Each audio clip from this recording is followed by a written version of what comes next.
Morning, बहुत स्वागत है आपका फिट इंडिया के सुपर हिट बुलेटिन में। आपके साथ मैं हूं दीपिका यादव और मैं हूं श्वेता भट्टाचार्य। तो देश दुनिया की हर बड़ी खबर, हर ब्रेकिंग न्यूज लेकर एक बार फिर से आपके सामने हाजिर हैं। और संडे को भी देखिए, हम छुट्टी नहीं लेते, हम सिर्फ आपके लिए आते हैं और आपसे भी यही कहते हैं कि संडे का दिन है तो भी क्या, आप थोड़ा सा एक्सरसाइज जरूर करें और खबरों की जिम्मेदारी हमारे ऊपर छोड़ दें।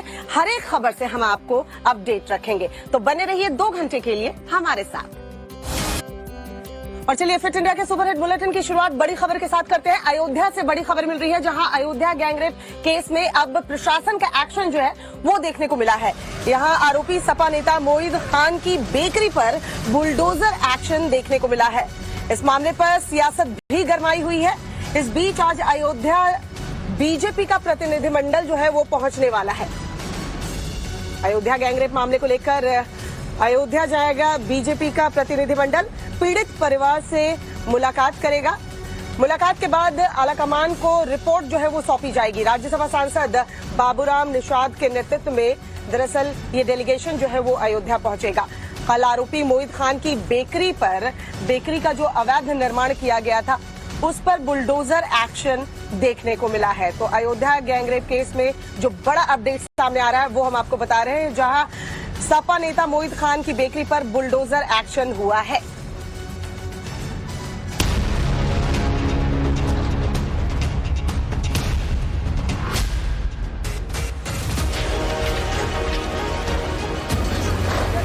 अयोध्या गैंगरेप केस में योगी सरकार एक्शन में है।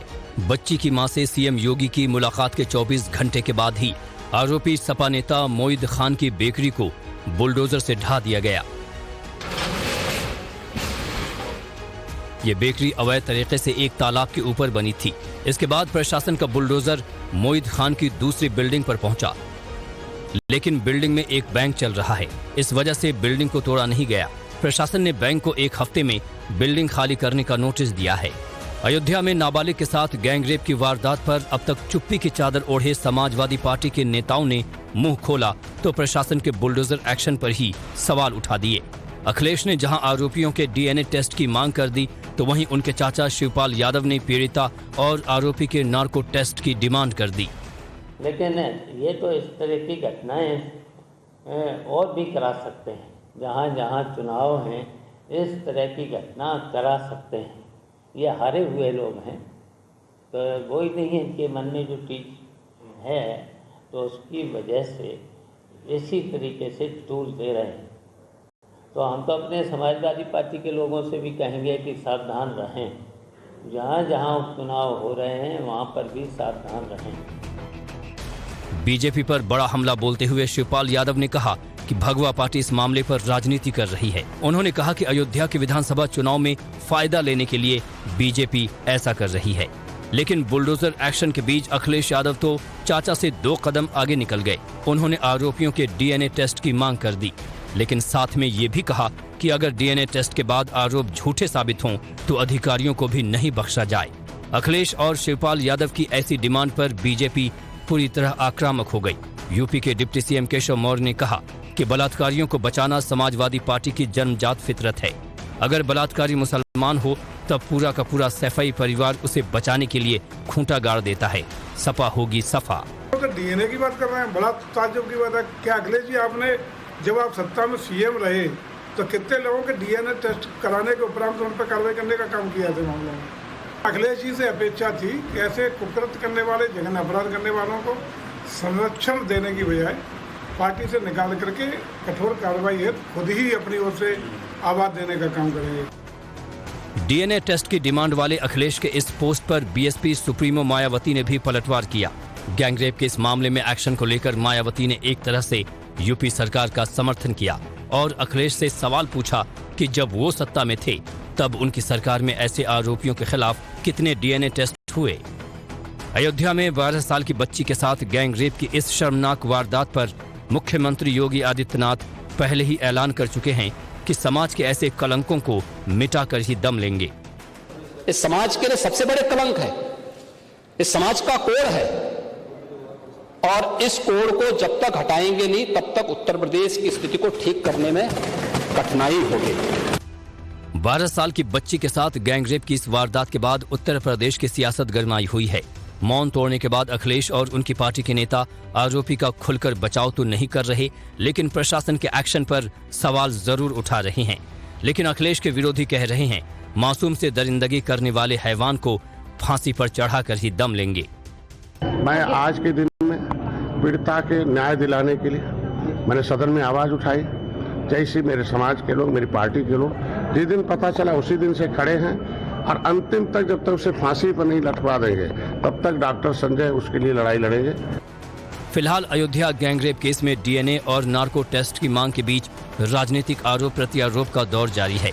तो वहीं इस मामले में अब तक कुल 5 लोगों के खिलाफ एफआईआर दर्ज हो चुकी है और गैंगरेप के मुख्य आरोपी समाजवादी पार्टी नेता मोईद खान की प्रॉपर्टी की जांच शुरू हो गई है।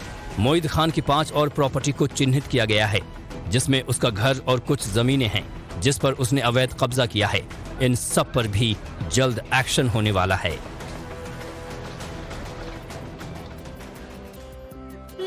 और महाराष्ट्र में विधानसभा चुनाव से पहले ही सियासी पारा काफी ज्यादा हाई है। जुबानी जंग अब औरंगजेब वर्सेस सत्ता जिहाद तक पहुंच चुकी है। दरअसल उद्धव ठाकरे ने अमित शाह के लिए आपत्तिजनक बयान दिया है। वहीं देवेंद्र फडणवीस को भी आड़े हाथों लेते हुए खटमल तक बता दिया है, जिसके बाद अब बीजेपी उद्धव ठाकरे को लेकर हमलावर है। रिपोर्ट दिखाते हैं, देखिए जरा।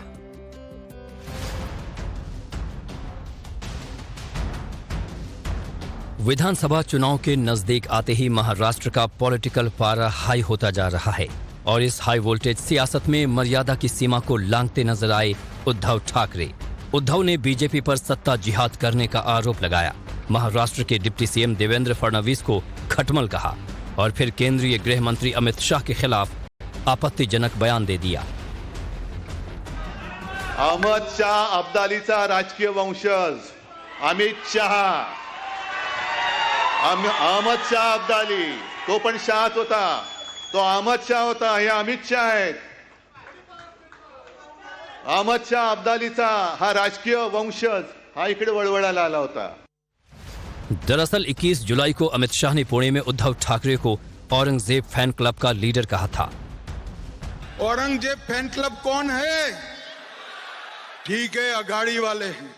और उसका नेता कौन है? श्रीमान उद्धव ठाकरे औरंगजेब फैन क्लब के नेता बने। अमित शाह की इन्हीं तल्ख टिप्पणियों का तीखा जवाब उद्धव ने पुणे में ही जाकर दिया और बीजेपी पर जोरदार हमला बोला। बीजेपी के हिंदुत्व पर सवाल उठाया तो वहीं बीजेपी पर सरकार में रहने के लिए राजनीतिक दलों को तोड़कर सत्ता जिहाद में शामिल होने का आरोप लगाया। आम्ही औरंगजेबाचे फॅन क्लब, मग तुमचं जे काय चाललंय हा सत्ता जिहाद नाहीये, हा सत्ता जिहाद है।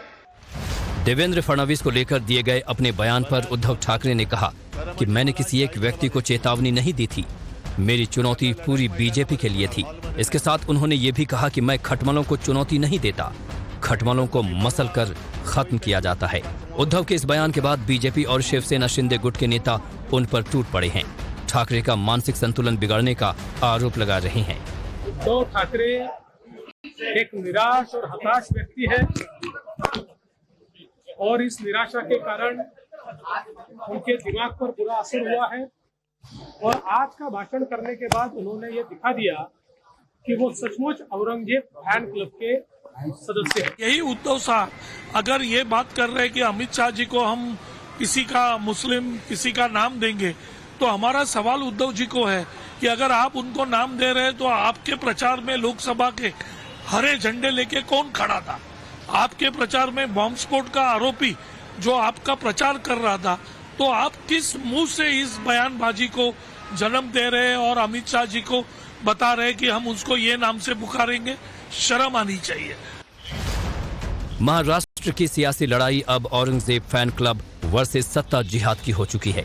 एक तरफ उद्धव ठाकरे ऐलान कर रहे हैं कि अब लड़ाई हॉल में नहीं मैदान में होगी, तो दूसरी तरफ बीजेपी आरोप लगा रही है कि उद्धव ठाकरे को विधानसभा चुनाव में हार का डर सताने लगा है, इसीलिए वो ऐसी भाषा का लगातार इस्तेमाल कर रहे हैं।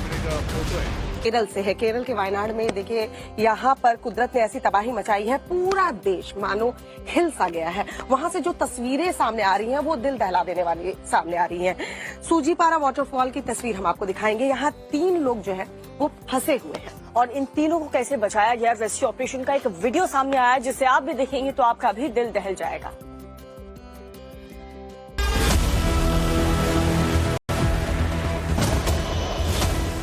एक तो इलाका बेहद खतरनाक और दुर्गम है, ऊपर से मौसम बहुत खराब। चारों तरफ घना जंगल है और जंगल के बीचों बीच कातिल लहरों का उफान है। इसके बावजूद जिंदगी बचाने की जद्दोजहद हो रही है। हिंद के वायुवीर, इंडियन कोस्ट गार्ड और आर्मी के योद्धा गहरी खाई में फंसे लोगों को बचाने की कोशिश कर रहे हैं।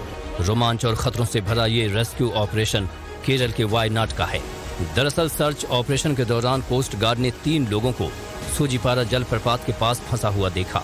कोस्ट गार्ड ने फौरन कंट्रोल रूम को सूचित किया, जिसके बाद शुरू हुआ जिंदगी बचाने का सबसे खतरनाक ऑपरेशन। कोस्ट गार्ड, आर्मी और एयरफोर्स तीनों ऑपरेशन जिंदगी को अंजाम देने में जुट गए। हेलीकॉप्टर से हिंद के योद्धा उस जगह पर उतरे जहां 3 लोग जिंदगी और मौत के बीच अटके हुए थे। वाटरफॉल उफान पर था, ऐसे में थोड़ी सी चूक होने पर जिंदगी से हाथ धोना पड़ सकता था। फिर भी हमारे योद्धाओं ने अपनी जान जोखिम में डालकर तीनों लोगों को सुरक्षित बाहर निकाल लिया। इस रेस्क्यू ऑपरेशन को जिसने भी देखा दांतों तले उंगली दबा ली। जवानों की जांबाजी, बहादुरी और दिलेरी की हर कोई तारीफ कर रहा है। और बात अगर राजस्थान की करें तो वहां पर भी बाढ़ बारिश ने तबाही मचा रखी है। राजस्थान के कौन कौन से जिले हैं जहां पानी का सितम देखने को मिल रहा है, दिखाते हैं आपको इस रिपोर्ट में।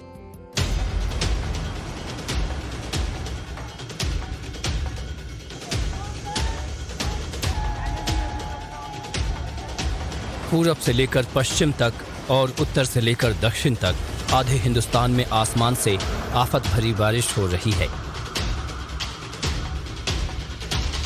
यहाँ लहरों का उफान है, रेलवे ट्रैक का नामो निशान नहीं है, फिर भी ट्रेन का तूफान है। जी हाँ, ये हिंदुस्तान है, पानी पर दौड़ रही है ट्रेन। है ना अद्भुत नजारा। वीडियो राजस्थान के बीकानेर का है, जहाँ रेलवे ट्रैक के पानी में डूब जाने से ऐसा लग रहा है जैसे ट्रेन पानी पर चल रही हो। जी हाँ, इसी को कहते हैं खतरों से खेलना। और तो और स्टेशन मास्टर साहब बड़ी ही शान से ट्रेन को हरी झंडी दिखा रहे हैं, लेकिन बेचारे स्टेशन मास्टर साहब करते भी तो क्या करते, इनकी तो मजबूरी है। ऊपर से ही ट्रेन को चलाते रहने का ऑर्डर जो मिला है। जरा सोचिए, बिना पटरी को देखे ट्रेन को चलाना कितना खतरनाक है। ये तो जानबूझकर किसी बड़े हादसे को न्योता देना है। भारी बारिश के बाद बीकानेर से 50 किलोमीटर दूर महर्षि कपिल की धरती कोलायत के रेलवे स्टेशन पर रेल ट्रैक पूरी तरह से पानी में डूब गया है। नदी आक्रोश में है, तूफानी सैलाब लोगों को डरा रहा है। इसके बावजूद 2 बाइक सवार पानी से गुस्ताखी करने की कोशिश करते हैं। फिर क्या हुआ, तस्वीर आपके सामने है। दोनों लोग बाइक के साथ नदी की तेज धार में बहने लगे। दिल दहला देने वाली ये घटना राजस्थान के पानी की है। इस घटना के बाद लोगों में चीख पुकार मच गई। मौके पर मौजूद लोग मदद के लिए दौड़ पड़े।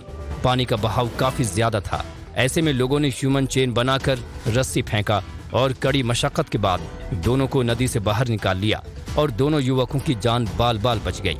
राजस्थान में तो मानो अचानक इंद्रदेव नींद से जाग गए हों। नॉन स्टॉप बारिश कर अपनी भड़ास निकाल रहे हैं। नदी अपने आवेग से किनारों को तेजी से काट रही है और पूरा राजस्थान पानी से तरबतर हो चुका है। तो राजस्थान की तस्वीरें हमने आपको दिखा दी, लेकिन कुदरत का सितम सिर्फ राजस्थान में ही नहीं, अलग अलग शहरों में भी देखने को मिल रहा है। जो तस्वीरें अलग अलग राज्यों से सामने आ रही हैं, वो बेहद डरावनी। आखिर हम ऐसा क्यों कह रहे हैं, इस रिपोर्ट में देखिए। लैंडस्लाइड का ये वीडियो खौफनाक है। लैंडस्लाइड का ये वीडियो डरावना है। लैंडस्लाइड का ये वीडियो रोंगटे खड़े करने वाला है। यहाँ तो कुदरत क्रोध में है। पहाड़ का गुस्सा 7वें आसमान पर है। पहाड़ जब अशांत होता है तो मंजर कैसा होता है, इस वीडियो को देखकर अंदाजा लगाया जा सकता है। यहाँ तो पहाड़ खंड खंड हो गया। लैंडस्लाइड के इस वीडियो को जिसने भी देखा दिल दहल गया और लोगों में चीख पुकार मच गई। भयानक लैंडस्लाइड की घटना पंजाब के मोहाली की है, जहां समेज गांव के पास भयानक भूस्खलन हुआ। वीडियो में देखा जा सकता है कि अचानक पहाड़ दरकने लगे और पलक झपकते ही पहाड़ का बड़ा हिस्सा भर-भरा कर जमीन पर आ गया। बड़े बड़े बोल्डर, मलबा और पेड़ गिरकर सड़क पर आ गए। गनीमत रही कि इस भीषण लैंडस्लाइड की चपेट में कोई नहीं आया। जिसकी वजह से जान माल का कोई नुकसान नहीं हुआ। दरअसल बारिश की वजह से जगह जगह लैंडस्लाइड हो रहे हैं। केरल के वायनाड में विनाशकारी लैंडस्लाइड ने पूरे देश को हिलाकर रख दिया है। और भारी बारिश पश्चिम बंगाल में भी हो रही है। कोलकाता की अगर बात करें तो कोलकाता एयरपोर्ट के अंदर पानी घुस चुका है। मौसम विभाग की तरफ से कई जिलों के लिए अलर्ट भी जारी किया गया है। दरअसल यहाँ बिजली गिरने की संभावना भी जताई गई है। कौन कौन से जिलों के लिए अलर्ट जारी किया गया है दिखाते हैं आपको इस रिपोर्ट में। हिंदुस्तान का कोना कोना आसमानी आफत से कांप रहा है। मॉनसून का ऐसा कहर कि पहाड़ बरसा रहे पत्थर। भारी बारिश से देश भर में सैकड़ों लोगों की जान जा चुकी है और लोग पानी से त्राहिमाम कर रहे हैं।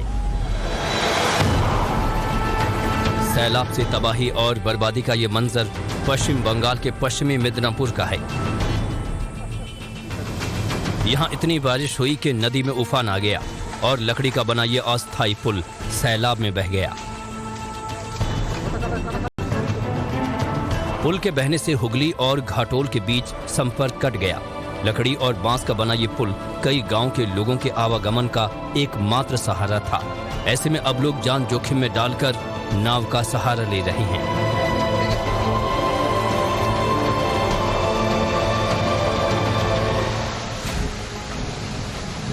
गांव से लेकर शहर तक पानी का कहर। जी हां, पानी की ऐसी विनाश लीला जिसने भी देखा दिल दहल गया। पानी की धार और रफ्तार को तो देखिए कैसे गदर काट रही है। पानी के क्रोध का वीडियो पश्चिम बंगाल के दुर्गापुर का है, जहां नॉन स्टॉप बारिश से दुर्गापुर बैराज पूरी तरह से भर गया। बैराज में वाटर लेवल बढ़ने के बाद प्रशासन में कोहराम मच गया, जिसके बाद बैराज से करीब 70,000 क्यूसेक पानी छोड़ा गया। जैसे ही बैराज के गेट को खोला गया, पानी बुलेट की रफ्तार से दौड़ने लगा और निचले इलाके में बाढ़ का खतरा बढ़ गया। पानी लबालब और रनवे बना तालाब। तस्वीर कोलकाता के नेताजी सुभाष चंद्र बोस अंतर्राष्ट्रीय हवाई अड्डे की है। यहाँ इतनी बारिश हुई कि एयरपोर्ट पर पानी भर गया। देखा जा सकता है कि पूरा एयरपोर्ट पानी पानी नजर आ रहा है। हालांकि जल जमाव सिर्फ एयरपोर्ट पर विमानों के पार्किंग क्षेत्र में हुआ, लेकिन कर्मचारियों को परेशानी का सामना करना पड़ा।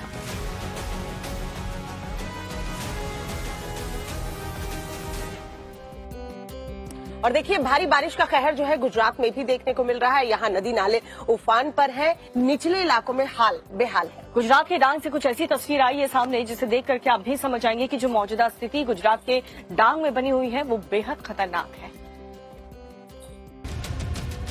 बेकाबू लहरें और इन्हीं लहरों के बीच फंसा एक ट्रक। सैलाब के रौद्र रूप को देखकर लग रहा है कि पानी का तेज प्रवाह कभी भी इस ट्रक को बहा ले जा सकता है। किनारे खड़े लोग बेबस होकर इस अनहोनी को देख रहे हैं। खौफनाक मंजर की ये तस्वीरें गुजरात के डांग की हैं, जहां भारी बरसात के बाद से नदी नाले उफान पर हैं। यहां भारी बारिश के चलते अंबिका नदी ने रौद्र रूप धर लिया है।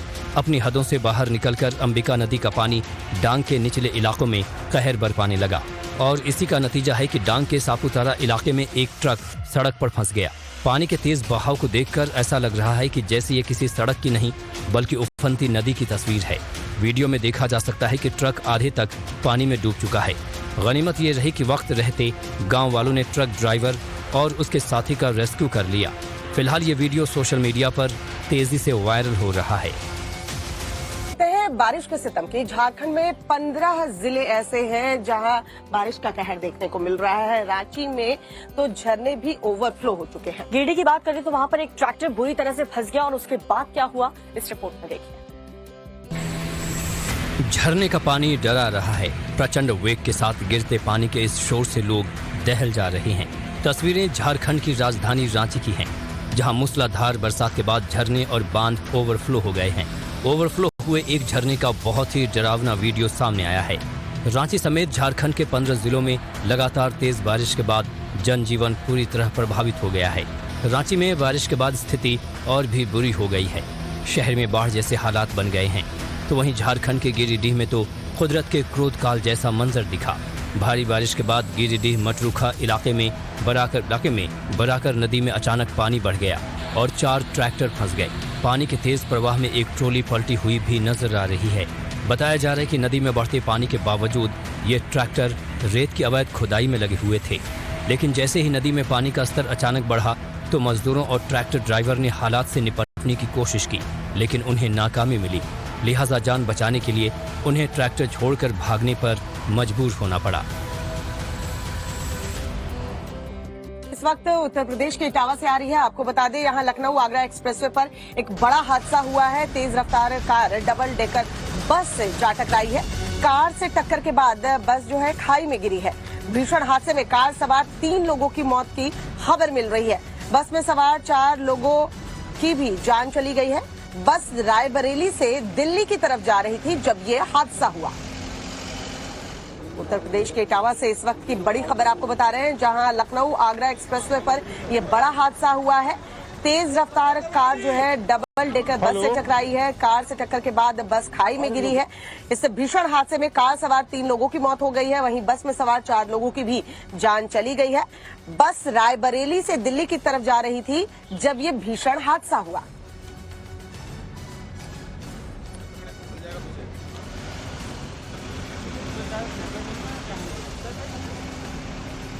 अब इस खबर पर बड़ा अपडेट ये दे रहे हैं, भीषण हादसे में कार सवार 3 लोगों की मौत हुई थी। अब ये आंकड़ा बढ़ करके 7 हो चुका है।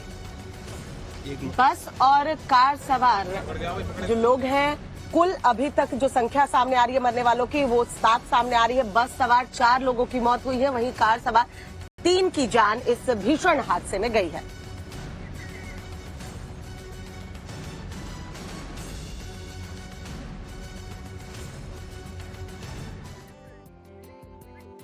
अगली खबर राजधानी दिल्ली से है, जहां पर दिल्ली के कराला में वेस्ट मटेरियल के गोदाम में भीषण आग लग गई और जैसे फायर ब्रिगेड को सूचना मिली, फौरन कई गाड़ियां मौके पर पहुंची। गोडाउन में गाड़ियों की सीट और जूतों का कट मटेरियल रखा हुआ था। फायर फाइटिंग ऑपरेशन जारी रहा। इस अग्निकांड से जुड़े जो तमाम अपडेट्स हैं इस रिपोर्ट में दिखाते हैं। रात शुरू होते ही अग्नि तांडव भी शुरू हो गया और इस दावानल को बुझाने में देर रात तक जुटे रहे फायर ब्रिगेड के कर्मचारी। अग्निकांड की ये तस्वीरें दिल्ली के कराला स्थित मदनपुर दवास की हैं, जहां एक वेस्ट मटेरियल के गोदाम में भीषण आग लग गई। दिल्ली फायर सर्विस को आग लगने की सूचना शनिवार रात करीब 8:45 बजे मिली, जिसके बाद दमकल के करीब 12 गाड़ियां आग पर काबू पाने में जुट गईं। करीब 1.5 एकड़ में फैले इस गोदाम में लगी आग पर काबू पाने के लिए रोबोट का भी इस्तेमाल किया गया। अच्छी खबर यह है कि इस अग्निकांड में अभी तक किसी के भी हताहत होने की खबर नहीं है।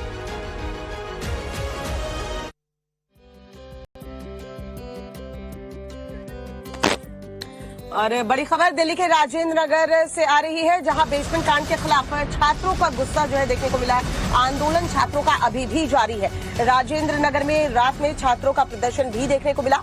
स्टूडेंट्स पढ़ाई के साथ शिफ्ट में आंदोलन कर रहे हैं, यानी उनकी पढ़ाई का नुकसान ना हो लेकिन आंदोलन भी जारी रखे, ये स्टूडेंट ध्यान में रखकर प्रदर्शन कर रहे हैं। नियमों को लेकर सख्त एक्शन की मांग जो है वो स्टूडेंट की तरफ से की जा रही है। बेसमेंट कांड में 3 स्टूडेंट की मौत हुई थी और उस दिन से ही छात्रों का ये प्रदर्शन जो है वो जारी है। पुराने राजेंद्र नगर इलाके में 3 सिविल सेवा उम्मीदवारों की मौत के खिलाफ छात्र विरोध प्रदर्शन कर रहे हैं, सड़कों पर बैठे हुए हैं। कई मंत्री जो है जाकर मुलाकात कर चुके हैं इन छात्रों से। छात्रों का कहना यही है कि सख्त नियम बनाए जाए और उसका पालन भी करवाया जाए। मुआवजे की मांग भी छात्रों द्वारा जो है वो की जा रही है। साथ ही साथ नियम कानून जो बनाए गए हैं उसको फॉलो करने के लिए भी मांग कर रहे हैं।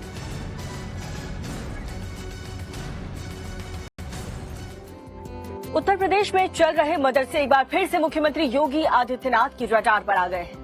दरअसल 94 ऐसे अवैध मदरसे हैं जिस पर कार्रवाई की बात सामने आ रही है, लेकिन दूसरी तरफ सियासत भी हो रही है, क्योंकि कुछ लोग कह रहे हैं कि बीजेपी सरकार जो ये एक्शन ले रही है उसमें उनकी मंशा जो है ठीक नहीं है। रिपोर्ट देखिए।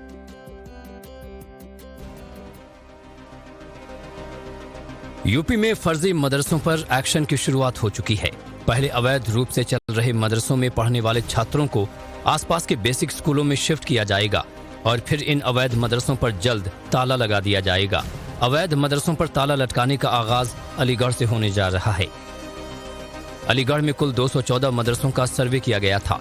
इनमें से 94 मदरसे अवैध रूप से संचालित पाए गए हैं।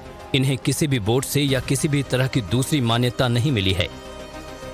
इन मदरसों में पढ़ने वाले करीब 2000 छात्रों का बेसिक स्कूलों में दाखिला कराया जाएगा। और फिर इन मदरसों को बंद कर दिया जाएगा। मुख्य सचिव जी की तरफ से आदेश आया है कि जनपद में जितने भी गैर मान्यता प्राप्त मदरसे हैं उनके बच्चों को औपचारिक शिक्षा प्रदान करने के लिए बेसिक शिक्षा में मर्ज किया जाना है। जनपद में अभी 94 मदरसे हैं जो गैर मान्यता प्राप्त हैं, तो उनके बच्चों को बेसिक शिक्षा में मर्ज करने के लिए कमेटी का गठन किया जा रहा है। दरअसल सीएम योगी आदित्यनाथ ने साल 2022 में ही उत्तर प्रदेश के सभी मदरसों के सर्वे करने के निर्देश दिए थे। एसआईटी की सर्वे रिपोर्ट में करीब 13,000 मदरसों को बंद कराने की सिफारिश की गई थी।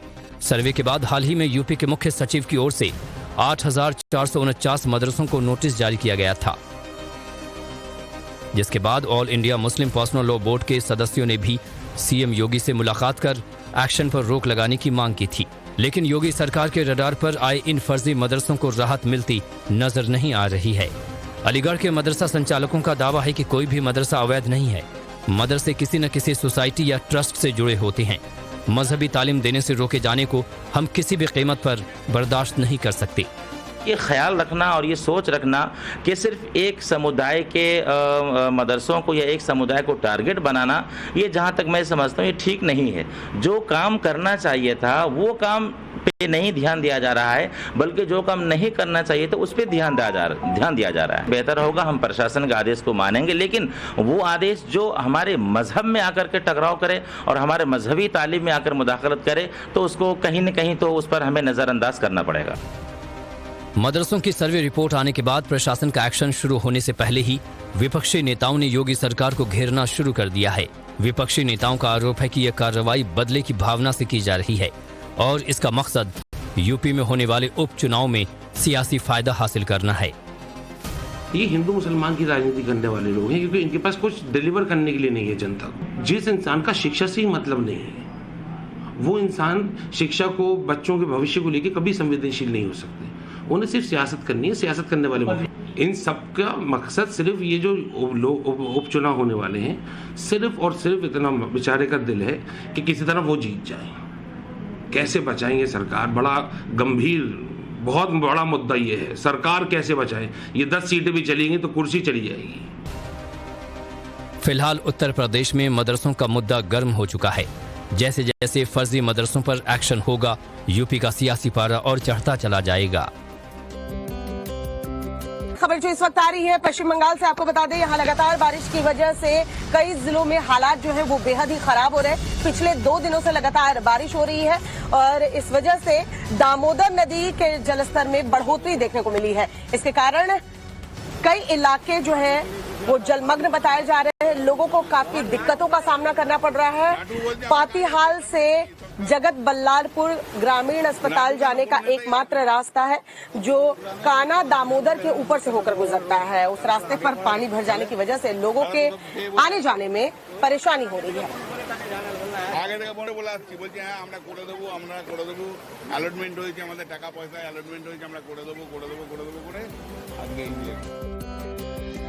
और मुंबई से बड़ी खबर आपको बताते हैं, जहां पर मुंबई में एक बार फिर से बारिश का दौर शुरू हो चुका है। मुंबई पुणे जो नेशनल हाईवे है वहां पर पूरी तरह से पानी भर चुका है।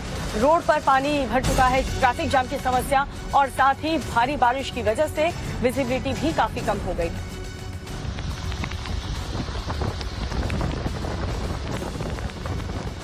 तो मौसम विभाग ने पुणे में रेड अलर्ट और मुंबई में येलो अलर्ट जारी कर दिया है। लगातार नॉनस्टॉप बारिश मुंबई में हो रही है। हालात देखिए आप कैसे बने हुए हैं। जो हाईवे है, जो एक्सप्रेसवे है, वहां पर भी पानी बढ़ चुका है। मुंबई पुणे एक्सप्रेसवे पर भारी बारिश की वजह से विजिबिलिटी भी काफी कम हो गई है।